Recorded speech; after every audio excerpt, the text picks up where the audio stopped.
Here on the Mercer and Mogilevsky show, we don't shy away from tackling tough issues. So today we talk about abortion. And how libertarians should view the issue. This time on the Mercer and Mogilevsky show.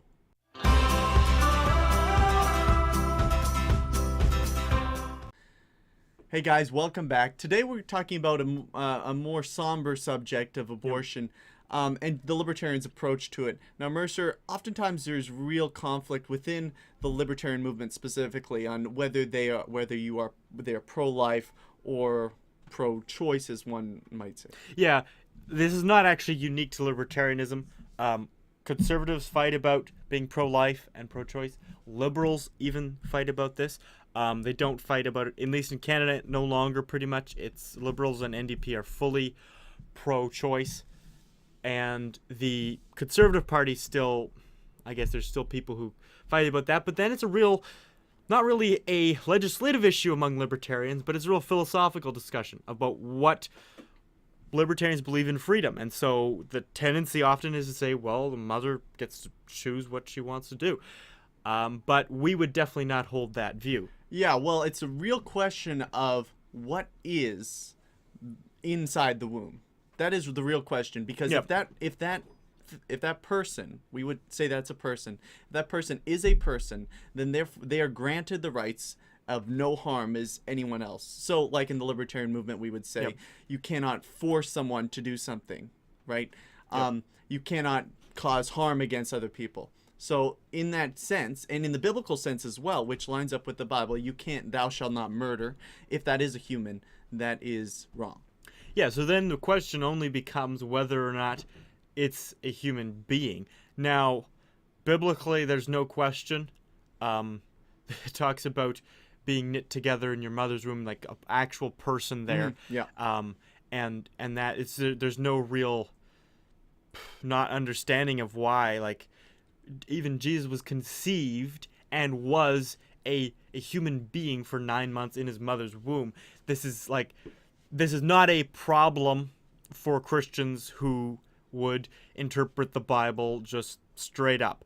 Now, otherwise, using just a scientific and anecdotal and non-religious look at it, it's pretty straightforward as well. It's a being that can think, can move, can react to stimuli. It has a heart that beats. It has a certain amount of free agency. It does not have complete free agency, but just the same way as if on a farm, like you say, if we have a small creature that's born, that's very young, that's still being taken care of as mother, if you kill it, you're still killing a living animal. There's no, just because it's not big and strong and developed fully, like some animals are born when they're not fully developed. Our eyes are shot and things like that. It does not mean it's not an animal, and everyone would understand that. So the argument that a baby in a mother's womb is not a person, a human being, is hardly even ever made. Yeah, it's true. The people, whenever you bring that up, they shift the topic. Yeah, because the science is really clear at this point. The pro-choice movement is moving away from saying it's not a person. Now they're moving into saying, listen, the woman's right overpowers the baby's rights, therefore it is acceptable to kill. And that no libertarian would accept that argument. No consistent libertarian would. Yeah, no consistent libertarian. Everybody would say there's a do no harm principle. You can't harm another person. And if that baby is a person, you can't harm them in any way, never mind actually kill them. It's important to be consistent, especially if you are defending abortion. I've heard people say, inside the womb, it isn't a person, and yet it's a really hard decision. That's not consistent, because why would it be is it a hard decision to remove like a mole or something? Or are you like, wow, this is going to be a really all this pain that goes into it? It's not a tough decision because it's not a tough decision because it is a human, okay? When you say it's a tough decision, and you say it's not a human, that doesn't make any sense. Like, it really is not consistent. Yeah, if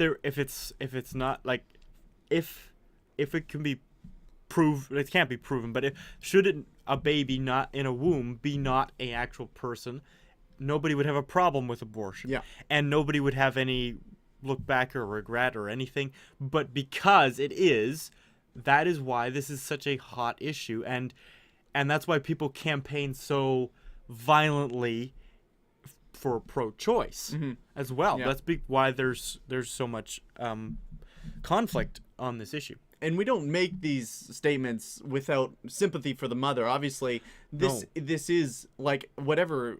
If you are considering an abortion at this point, something's led you to this point, and maybe unfortunate circumstances, and obviously we have sympathy for you. But that does not discount the rights that the baby has in the womb. Simply because maybe the baby was conceived out of a crime further, it does not discount the crime that you might commit in aborting this person.